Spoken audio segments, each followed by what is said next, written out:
नमस्कार, आप सुन रहे हैं किसान रेडियो 90.4 एफएम बस्ती। तो रेडियो ऑन रोड शो में मैं आपका दोस्त अनिल चतुर्वेदी आप पहुंचे हैं सिविल लाइन में। हमें एक शख्सियत मिली है, हम उन्हीं से आज बात करेंगे उनके जीवन पर। तो सर, हम सबसे पहले आपका नाम जानना चाहेंगे। आप पुलिस में किस पद पर तैनात थे वो भी जानना चाहेंगे, और आप कहाँ पर रह रहे हैं हम वो भी जानना चाहते हैं आपसे। Thank you sir. पहले तो हम धन्यवाद देना चाहेंगे आपके चैनल को, जो आपने ऐसा सुअवसर दिया कि मैं अपना एक्सपीरियंस आपसे शेयर कर सकूं। नाम कमल देव यादव है।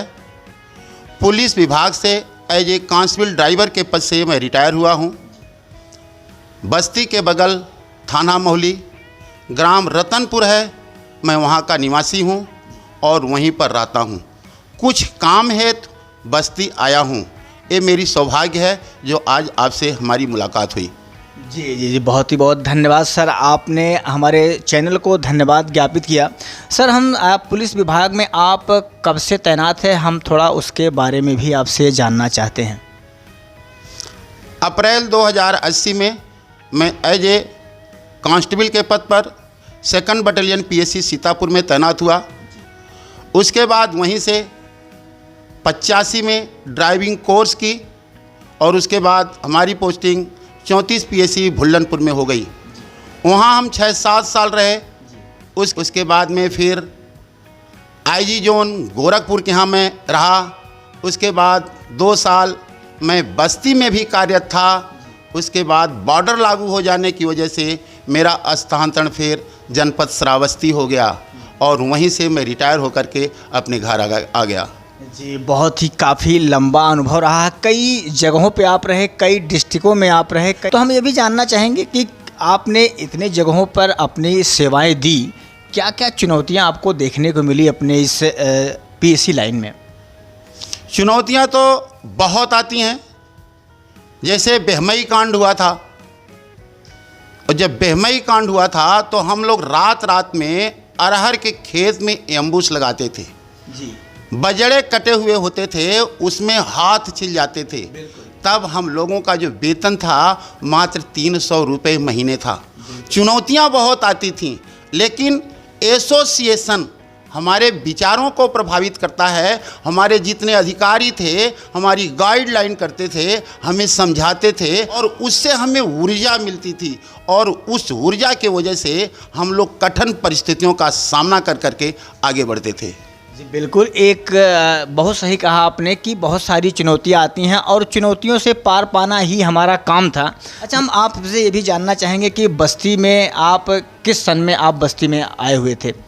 बस्ती में हम 2009 में आए थे और 2011 में हम फिर श्रावस्ती चले गए और उसके बाद 90 दिन के लिए बस्ती फिर आए थे, लेकिन सिचुएशन ठीक नहीं बैठी। उसके वजह से मैं फिर श्रावस्ती वापस चला गया। क्या कठिनाइयां हैं हम वो भी जानना आपसे चाहेंगे कि बस्ती में कौन सी कठिनाई हुई, फिर आप श्रावस्ती गए, क्या क्या दिक्कतें हुई, थोड़ा उसके बारे में भी आप बताएं। दिक्कतें ये हैं, पुलिस विभाग में हम गांव के नज़दीक थे। आए दिन गांव वाले मिलते थे, उनकी बाइक चेकिंग होती थी, पकड़े जाते थे तो अधिकारियों से रिक्वेस्ट करना पड़ता था। अधिकारी इस चीज़ को बुरा मानते थे, और यदि गांव वालों की बात, रिश्तेदारों की बात हम नहीं मानते हैं तो उनसे भी द्वेष हो जाता था। वो भी सोचते थे कि ये हमारे गांव के हैं, हमारे नात रिश्तेदार हैं, हमारे मौके पर काम नहीं आ रहे हैं। लेकिन सरकार का ऐसा कानून है, हमारे लिए हर व्यक्ति बराबर होता था। मैं वो सुविधा उनको नहीं दे पाता था, इसलिए मैं फिर अपना स्थानांतरण करा करके श्रावस्ती चला गया। आपको कुछ परेशानियां भी हैं, थोड़ा उसके बारे में भी हम आपसे जानना चाहेंगे। आपको क्या तकलीफ़ है, थोड़ा उसके बारे में आप बताएं। तकलीफ सर, जब मैं रिटायर हो गया मैं घर आ गया जी। मेरा वज़न काफ़ी ज़्यादा था जी। चलने फिरने में दिक्कत होती थी जी। और उसके बाद में मैं चल नहीं पाता था जी। तो हमारे यहाँ के एक डॉक्टर हैं GC यादव, जिनकी पोस्टिंग कैली में थी, आज भी वहीं पर हैं। उनको हमने दिखाया तो उन्होंने कहा भैया आप चले जाइए गोरखपुर, आप MRI करवा लीजिए। फिर एक हड्डी रोग विशेषज्ञ जो डॉक्टर हैं जिला अस्पताल में, उनसे पर्चा लिखवाए और उसके बाद हम जा कर के गोरखपुर में MRI करवाए। और जब MRI करवाए तो उसमें 4 लेग 5 लेग गड़बड़ी आई, लोगों ने कहा कि अब आपको ऑपरेशन करवाना पड़ेगा। तो ऑपरेशन के नाम से हम डर गए। तो हमारे एक पहले परिचित डॉक्टर थे जिनका नाम है डॉक्टर प्रमोद चौधरी, पहले ये कुशौरा में रहा करते थे, हमारे इनके बहुत अच्छे संबंध थे। उसके बाद सर मैंने इनको पास फ़ोन किया, इन्होंने कहा भैया आप उसकी फ़ोटो कापी भेजिए, और जब उसका मैं फ़ोटो लेकर के आपके मोबाइल पर डाला तो उन्होंने कहा भैया घबराने की कोई बात नहीं है, ये सब ठीक हो जाएगा। और जैसे इन्होंने कहा कि मुझे ठीक हो जाएगा, तो जो मेरी बीमारी थी आधी बीमारी तो सर उसी दिन ठीक हो गई। जी बिल्कुल सही कहा आपने कि डॉक्टर का बिहेव ही आधा बीमारी आधा रोग को दूर कर देता है। कि आप इस बीमारी को लेकर जब डॉक्टर प्रमोद कुमार चौधरी के पास आए तो उन्होंने क्या बताया आपको, इसको कितने दिन में ठीक हो जाएगा, क्या इलाज क्या प्रोसेस है, उसके बारे में भी हम आपसे जानना चाहेंगे। सर इसके विषय में तो हमें कोई जानकारी नहीं है, लेकिन उन्होंने बताया कि भैया आप इसका दवा खाइए, आप 100% ठीक हो जाएंगे, आपको आराम करना है। मैं इनके आदेशों का पालन किया और धीरे धीरे धीरे धीरे धीरे धीरे धीरे धीरे मैं ठीक हो गया। और अच्छा, तो कितना टाइम हो गया आपको ये दवा लेते हुए डॉक्टर प्रमोद कुमार चौधरी का? ये तो घटना मेरे साथ 2022 में घटी थी, और सर ने बताया था कि आपको दवा काफ़ी दिन खाना पड़ेगा। लेकिन जब मैं ठीक हो गया तो फिर हमने सोचा क्यों नहीं इसको चल करके कहीं बाहर दिखा लिया जाए। तो एक दिन मोबाइल पर से मैं सर्च कर रहा था, देख रहा था, तो उसमें अपोलो के एक डॉक्टर मिश्रा जी हैं जो अंतर्राष्ट्रीय स्तर के डॉक्टर हैं, मिला रहा था। चलाने फ़ोन वोन आता नहीं हमें, लेकिन फिर वहाँ से कॉल बैक आ गया कि आप डॉक्टर साहब को दिखाना चाहते हैं न्यूरो के। अरे हमने कहा मैं बिल्कुल दिखाना चाहता हूँ। उसके बाद वहाँ से मुझे अपॉइंटमेंट मिल गया, और उसके बाद मैं चला गया अपोलो हॉस्पिटल लखनऊ। उसके बाद उस डॉक्टर साहब के 4-5 डॉक्टरों की टीम थी। मैंने फीस दिया, यहाँ से सब कागज़ ले गया था। उसके बाद सब उन्होंने चेक किया, और जब डॉक्टर मिश्रा सर के पास हम पहुँचे और उन्होंने वो MRI की रिपोर्ट देखी, तो उन्होंने कहा ये MRI जो रिपोर्ट है ये तो गलत है, लेकिन जो आपके शरीर की रिपोर्ट है ये 100% ठीक है, और जो दवा जहाँ से चल रही है वो 100% ठीक है। फिर यहाँ क्यों चले आए? तो हकीकत में बातें थी कि बस्ती में ये छोटे डॉक्टर हैं। मैंने सोचा ये छोटे डॉक्टर हैं, क्यों न चल करके हम बड़े डॉक्टर को दिखावें। लेकिन उन्होंने कहा कि नहीं, जो दवा चल रही है यही दवा चलेगी और आप 100% ठीक हैं। फिर उन्होंने पूछी कि आपकी उम्र कितनी है, तो हमने कहा मेरी उम्र 63 साल की है। तब उन्होंने एक शब्द कहा कि 63 साल में क्या दीवार कूदोगे क्या, बिल्कुल ठीक हो। उसके बाद उन्होंने जांच लिख दिया।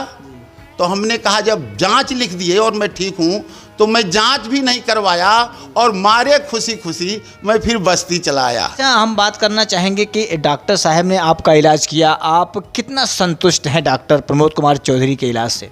डॉक्टर प्रमोद कुमार चौधरी के इलाज से मैं 101% संतुष्ट हूँ। जी बहुत बहुत धन्यवाद। डॉक्टर प्रमोद कुमार चौधरी की दवा आपको काफ़ी रिलीफ दी और आप फिट हैं। अच्छा, हम अपने जनपद वासियों के लिए हम चाहते हैं कि 2 शब्द जरूर अपनी तरफ से बताएं। जरूर बताएंगे। इसके पहले ये बताएंगे कि हमारे जो समधी साहब हैं, संत कबीर नगर के हैं, विधियानी रोड पर हैं, उनको फालिज का असर हो गया था। उनको फिर यहाँ लाया गया और डॉक्टर साहब ने जब देखा तो कहा कि ठीक है, ये ठीक हो जाएंगे। वो चल फिर नहीं पाते थे, ऑन बेड हो गए थे, लेकिन उन्होंने बताया था कि 6 महीने इनका इलाज करवाना पड़ेगा। और लगभग 6 महीने हो गए, लेकिन जैसे 2-3 महीने इलाज चला, फिर वो चलना शुरू कर दिए और आज वो 100% फिट हैं और चल रहे हैं, फिर रहे हैं। 1 जनवरी 2023 की घटना है। मेरा घुटना बैठ गया, मैं हिम्मत हार गया। डॉक्टर साहब से बात की और उसके बाद मैं डॉक्टर साहब के पास आया। डॉक्टर साहब ने कहा, हमने कहा कि पैसा रह कर के ही क्या करेगा, जब पैर ही नहीं रहेगा हम चल फिर नहीं सकते। मैं बहुत हताश था। डॉक्टर साहब ने इतनी अच्छी बात कही कि भैया बिल्कुल मत घबराइए, आप ठीक हो जाएंगे। सर ने मुझे एक स्टोरी बताई कि एक छोटा सा बच्चा था, अपने पिता से जिद कर रहा था कि पापा मुझे जूता चाहिए, मुझे जूता चाहिए, मुझे जूता चाहिए। लेकिन उस पिता के पास इतने पैसे नहीं थे कि वो बच्चे के लिए जूता दिला सके। वो बच्चा बहुत दुखी था, लेकिन जब वो बच्चा बाहर निकला तो देखा एक व्यक्ति जा रहा है जिसके पैर ही नहीं है। उस बच्चे ने कहा, थैंक यू गॉड, मेरे पास तो जूता नहीं है, लेकिन इसके पास तो पैर ही नहीं है, इससे तो कई गुना अच्छा मैं हूँ। एक कहानी डॉक्टर प्रमोद सर ने मुझको बताया और वहाँ से मुझे उत्साह मिला, और जो मेरा पैर है केवल 3 दिन के अंदर ठीक हो गया, और मैं बिल्कुल अपने आप को यंग समझ रहा हूँ, ठीक समझ रहा हूँ। जी बिल्कुल, प्रेरणा का महत्व तो बहुत होता है, क्योंकि अगर एक छोटी सी ही सीख किसी से मिल जाए तो जीवन में एक चिंगारी का काम करती है, और वह आदमी बहुत दूर तक चला जाता है, बहुत आगे निकल जाता है। आपने सही कहा कि पैसा रह के ही क्या करेगा जब स्वास्थ्य ही नहीं रहेगा, क्योंकि स्वास्थ्य से ही पैसा है। स्वास्थ्य बस्तीवासियों के लिए बहुत बड़ी खुशखबरी है। हम सभी लोग धन्य हैं कि हमारे आपके बीच में इतने ज़बरदस्त डॉक्टर हैं, इतने मृदुल भाषी हैं कि आधी समस्या तो बात करके ही ख़त्म कर देते हैं, और हमारे आपके बीच में हैं। मैं चाहूँगा इनके विषय में जो डॉक्टर प्रमोद कुमार चौधरी हैं, उम्मीदों से कई गुना बेहतर हैं। यहाँ आकर के 100% हमारा पूरा परिवार स्वस्थ है। 2-4 जो हमारे इष्ट मित्र हैं वो भी स्वस्थ हैं, और यदि हम स्वस्थ हो सकते हैं तो मैं सोचता हूँ पूरा बस्ती